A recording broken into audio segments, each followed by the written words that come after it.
Hello and welcome back into the Everyday Strength Podcast with your host, Anthony Hagele. Over the last 2 episodes, we've covered conditioning in this little conditioning series. We broke down kind of how the body produces energy and ATP and what the energy systems are and the individual energy systems, the adaptations that surround those. So today we're bringing this all together. The actual training methods that I use, the conditioning methods, the structure behind them, and how to use them to develop each energy system in the proper way so that your conditioning doesn't just look hard, doesn't look challenging. You're not just breaking a sweat. You're actually doing things that work to progress forward and to move forward and develop a really well-conditioned body. So again, going back to kind of the framework, right? We have these 3 systems, the phosphagen system, the glycolytic system, the oxidative system, and we can train them all in parallel, but we can shift the emphasis across different phases based off of what we're trying to train. So if we look at it from kind of a traditional block model where we look at accumulation phases, transmutation phases, and realization phases, we can train certain things within those using a conjugate system as well, but we can train the energy systems that are needed in these phases. And then we can use physiology, we can use the training residuals that we develop from these to allow us to maintain these adaptations long term. So today we're going to walk through basically how each system is developed in practice, why the residual effects matter for your periodization and your programming, and then also how we can manage stress and the central nervous system fatigue and the load that's imposed on that in an intelligent way. So first, let's start with the way we've been starting this entire series, with the oxidative aerobic system. How do we develop this? This is that base layer, okay? Again, going back to the adaptations that we talked about in the last episode, we want to improve our cardiac output, our mitochondrial density, our fat oxidation ability, our capillary density, and also our parasympathetic recovery. This sets the foundation and that base for the glycolytic work and the alactic work that we'll also be training to develop. Now, what methods do we use? Okay, the first one, in more of a volume phase, is the cardiac output method. This is going to be very commonly referred to as zone 2. I use those almost interchangeably, right? We are looking at zone 2 training in this zone, right? How do we define zone 2? We could go down the rabbit hole, right? We can look at measuring lactate. We can look at heart rate. We can look at to hook you up to a metabolic cart and look at, basically breath by breath, your carbon dioxide and your O2 exchange. Okay, but from a very simple perspective for the everyday athlete, right? Zone 2 can be anywhere from 60 to 70% of your maximal heart rate. And for most, it's going to be about 120 to 150 beats per minute. In terms of programming, right? We're looking at 30 to 90 minutes of some form of steady state cyclical work. Ideally, if you are really looking to optimize here, ideally, you're sticking to the exact same modality. So if you are going to do it on the bike, you're going to do that entire session on the bike. If you're going to row, you're going to row the entire time. If you're going to jog, you're going to jog the entire time, right? The reason being is we need that sustained long-term filling of the heart and the contraction of the heart, right? We need this to be sustained. If we are getting off the bike, we're walking around, going to the bathroom for 5-10 minutes, right? Then we've stopped that. So now the adaptations are not going to be as robust. That's in an ideal world. That doesn't mean that you have to do it this way, but that's going to be the optimal, okay? But we can alternate. We can break these up. We can stagger these, right? So we can go maybe 15 minutes on the bike, 15 minutes on a rower, a 15-minute jog, a 15-minute sled drag, a 15 minutes on the ski erg, okay? That's going to allow us to still hit that 45 minutes, that 60 minutes, but it's going to break up a little bit of the monotony. Is it perfect? Is it ideal? No. But for most everyday athletes, the ability to do it and do it consistently and to be able to stick with it is probably going to be more important than optimizing to a T. So know that there's an optimal, but know that you can definitely break this up. The ultimate end goal is that we're getting that 30 to 90 minutes at a nice sustained low heart rate. And the goal with this type of training, okay, is that eccentric left ventricular hypertrophy. This is going to result in increased stroke volume, better heart rate recovery, and more mitochondrial density. Okay, the best phase is to use this during an early accumulation phase where volume is rather heavy, but the CNS fatigue that you're getting from your training is not as high. Okay, so then another method that I'll commonly use is tempo intervals. This one kind of bridges towards that intensification phase. So here we're going to do 15 seconds of work with 45 seconds of recovery, and we're going to continually do that for 20 to 30 minutes. Again, we're trying to train this oxidative system so that the duration is going to be longer here. Goal here is just maintaining a nice controlled pace and trying to keep your heart rate from getting too high. So ideally below 150 or 160 beats per minute during those intervals. And then obviously we're recovering. Again, the goal here is our ability to produce power under aerobic load and rhythm under a little bit of mild fatigue. Another method that I'll commonly program is the strongman style endurance. You can do loaded carries, sled work, that type of stuff. Again, this is an intensification style of training. Here we're working for 30 to 60 seconds using a sled, using sandbag, strongman stone, sandbag stones, a long kind of traditional sandbag. We can do farmer's carries with kettlebells, with a trap bar.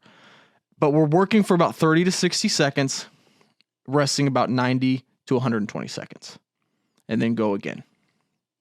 We want that heart rate to recover and then go, okay? Goal again, aerobic endurance, under that load, under fatigue. This is going to build strength while also building the aerobic system. We're also building trunk strength. We're also building grip strength, okay? That's getting integrated in here. The CNS demand here is rather moderate because we are working for, less time than we're resting. So we are working for 30 to 60 seconds, and then we're resting for 90 seconds to 120 seconds. And then the last and final method that I'll program more times than not is the aerobic power intervals VO2 max work. Okay, this is going to be used more in the transmutation to realization phases when we are getting close to an event or we're getting close to peaking.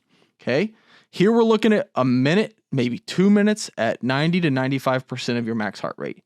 And then we're going to rest the exact same amount of time that we've worked. So 1-to-1 work to rest ratios. The goal with this is to push O2 delivery and increase your cardiac efficiency. Okay, again, this is where those residual effects come into play. Because we know that the aerobic system, we can maintain those adaptations for 30 days plus or minus 5. Okay, so that's going to be a very long-lasting base from this type of work. Now, again, going back to episode 1, this stuff isn't junk work. This isn't junk volume. Okay, this is the type of work, this aerobic work that allows you to drive improved recovery during your high intensity bouts of exercise. It's going to allow you to stabilize hormones, improve your metabolic efficiency, and just build that resilience and that endurance that you need to allow you to train harder in all other aspects. Now, looking ahead to glycolytic system development. All right, this is that middle gear that we talk about. Again, referring back, the purpose of this type of work is to develop lactate production and clearance. Okay, improving your ability to clear lactate, improving your anaerobic tolerance, improving your buffering capacity without accumulating excessive fatigue. All right, methods that I like to program here are the glycolytic power intervals, again, the accumulation intensification phase. So with these, we're doing 20 to 40 seconds of all out effort work. And then we're resting for 3 to 5 minutes. In terms of work to rest ratio, a 1-to-6 or even beyond 1-to-6. In total, during that bout of exercise, we're going to do 4 to 6 total bouts of this. So this could be pushing a sled as hard as you can, as fast as you can for 40 seconds, and then allowing the body to recover fully, and then going again, okay? Maximal power output from this. All right, that's your glycolytic system that is pushing and powering that effort, and then you've got to train it to now clear that lactate and be able to tolerate that increased lactate better. All right, CNS demand here is going to be much higher than the aerobic work that we talked about. And then again, from a physiological standpoint, we are upregulating PFK, MCT1, MCT4, and the buffering enzymes that allow us to clear that lactate better. Method number 2 from the glycolytic system is going to be glycolytic capacity intervals. All right, again, in that intensification to transmutation phase, here we're working 60 to 90 seconds, hard, all-out effort work, 2 to 3 minutes of rest, and we're doing 3 to 5 bouts of this. All right, this is going to develop that capacity. So the first method developed power, your ability to really explode and push through it. This is developing the capacity so that we can sustain those higher outputs for a longer duration. All right, 60 to 90 seconds, hard work, 2 to 3 minutes of rest, 3 to 5 bouts. Goal here is being able to sustain the high output while being able to recycle and utilize that lactate effectively. The third, and one of my favorite of these glycolytic methods, is the lactic explosive repeat intervals. So here, this is going to be more towards that transmutation phase once again, and we're working for 12 to 40 seconds of work, 6 to 10 sets, with about 90 seconds of rest or less, so incomplete rest in between those sets. Here we're looking at explosive stuff. This is why it's fun, right? This is clapping push-ups. This is jump squats. This is maybe even jump rope, right? Med ball slams, explosive bench press, things that are short-term and explosive, stuff that you can kind of sustain. This develops and improves your ability to tolerate lactate, ability to recover quicker between more of those explosive sprint or explosive, powerful events. All right, and the last method here is going to be the complex or the hybrid method. So this is going to be more towards that realization phase, that peaking phase.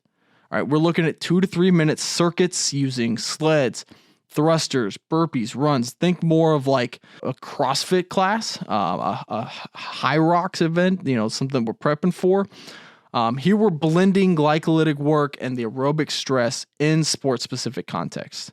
So the key with all of these glycolytic methods is respecting the stress. Okay, it's going to be hard, right? It's like jet fuel almost, where you've got a high energy, but it's corrosive if it's overused. Okay, it's not what you live on, but it's what you peak with. So we're not training this year round. We're not training this multiple times within a week. Generally, we are doing this whenever we need to be able to develop this. So if you are prepping for a CrossFit event, if you are prepping for a high rocks event, if you are a tactical athlete who needs to be able to kind of sustain this high output for an extended period of time, then we're going to routinely train this more. If you're someone that's competing, we're going to probably train it maybe 12 to 8 weeks before your event, where we really are focusing on this. If you're someone who's, more of the everyday athlete, you want to be able to do this stuff, or you're a tactical athlete and you need to be able to do this stuff for your job, we're going to probably cycle on. I like to do maybe 8 weeks on, 8 weeks off, where we're implementing a high amount of stress, but we're allowing the body to then recover, still focus on that aerobic work, and then we'll jump right back into it another 8 weeks later. And then the last system, that phosphagen alactic system, this is that top gear, fast as we can, right? Maximizing the rate of force development, maximizing motor unit recruitment, and the ability for the ATP PC system to be more efficient. All right. Here we're thinking short bursts of exercise, long rest periods, and more focused on precision over developing a lot of fatigue, about getting sore and just getting tired. Okay. So if we're looking at like ATP PC and power intervals, okay, we're focusing on power here. These are going to be in that accumulation to intensification phase. We're going to look at like 6 to 10 reps of 7 to 10 second sprints or max effort sled pushes. Okay. Resting 2 to 3 minutes, a 1 to 10 ratio. Very, very short amounts of work, very long rest periods. We want that body to be able to recover from the work so that we can then explode and be powerful again for that next set. All right. Maximizing neural recruitment. Maximizing muscular power output. That's what these are all about. The second method here is going to be ATP, PC, capacity intervals. So again, capacity, think about our ability to sustain this. Now we're going to work for a little bit longer. We're going to work 10 to 15 seconds. we're going to rest 90 seconds to 2 minutes. So shorter rest, longer work, 5 to 7 bouts of work here, but we're trying to extend the ability of our bodies to repeat that near max power before we can drop off, right? We want to be able to sustain this as high as long. So think about it where, we're on basically like a graph here where we're starting out and we're going to drop off. We want to make that plateau longer. We want to keep that drop off occurring at the end of the workout versus at the beginning, and then we have nothing left in the tank, basically the remainder of the workout. And then the last is going to be contrast methods and max effort integration. Okay, this is that realization phase where we're pairing short alactic efforts like a sprint, a throw, a jump with our heavy strength work, our max effort work. Okay, this is done kind of, you can think like French contrast or just general contrast methods. We're trying to enhance the CNS's drive and transfer to that intensity that's needed during competition. Okay, so we are going to do a very heavy, maybe 1, maybe 3 rep, maybe squat or deadlift or bench press. We're going to immediately pair it with something that's very powerful. Okay, we're tapping into these muscle fibers. We've woken them up with the strength work, and now we're going to be able to utilize more of those muscle fibers to do the power exercise, whether it's a jump, a throw, or a sprint. Okay, the CNS demand with this type of stuff is extremely high, right? We don't want to coincide this work with our heavy glycolytic sessions. But the residual effects here are also blunted, right? We're talking, we can sustain these adaptations for 5 plus or minus 3 days, okay? So it degrades fast, and we need to refresh it. We need to touch on this nearly weekly, especially in those high performance blocks. All right, the goal with this type of work is we're not chasing fatigue. We're not chasing soreness. We're chasing output. We're chasing our ability to perform at a super high level. And so whenever intensity starts to drop off, you want to stop the work, right? Then we're losing basically the goal of that session. Okay, you're no longer training alactic, you're conditioning the glycolytic, and we've gotten out of that system. So make sure that this type of work is done with a high level of intent. The rest periods are maintained so that we're not dipping into the other energy systems. All right, so now let's look at integrating these together. Okay, from taking the physiology to the programming, right? So we'll talk through vertical integration. All of these systems are always trained, but we're shifting the emphasis. Okay, so in our base phases, in our accumulation blocks, we are going to be focused very, very heavily on the aerobic work with a light alactic exposure.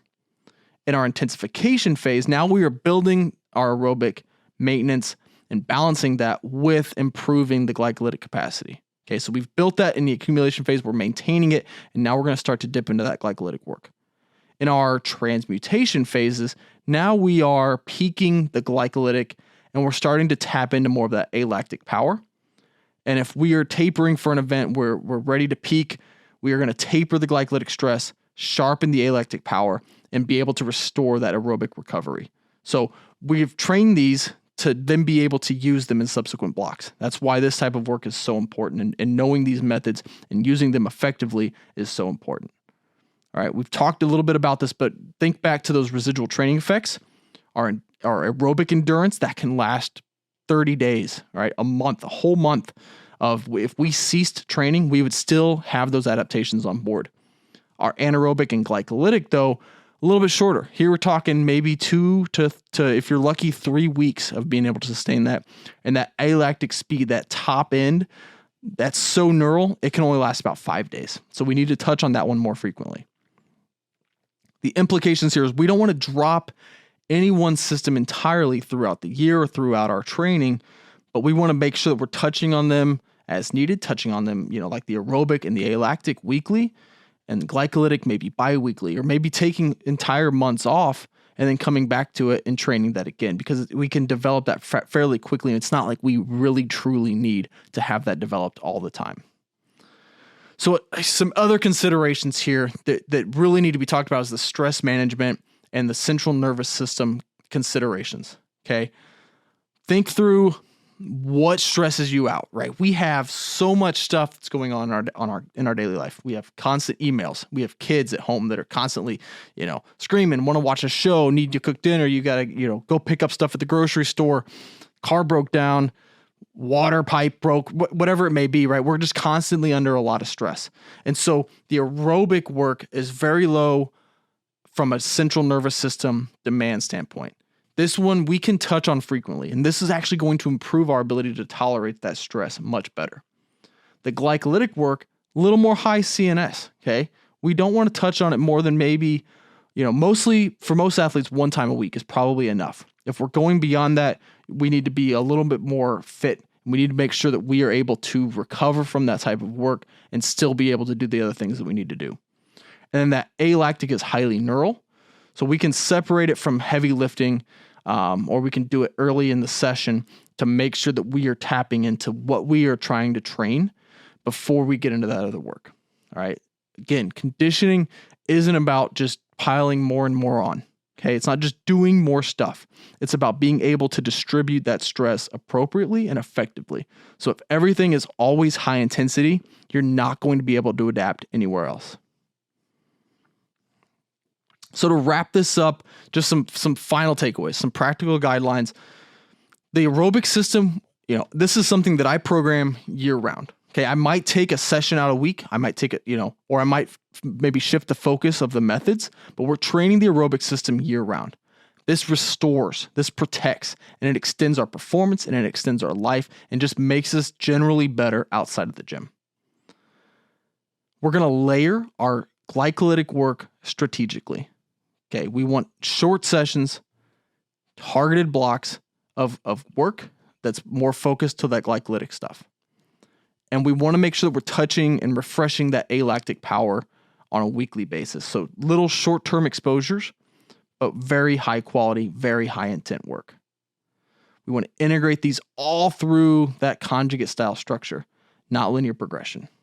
Okay, this isn't a conditioning plan. It's the physiological engine that makes your training program or any good strength conditioning program actually work. So that wraps up today's episode, and that also wraps up this conditioning series. We've gone from the physiology to the systems to the actual training methods themselves. This is kind of, like I said, that masterclass behind how we can develop these, how we can develop a really deep, a really wide conditioning base. So thanks for listening to the Everyday Strength Podcast. Be sure to subscribe, share this with a friend, and I will see you next week.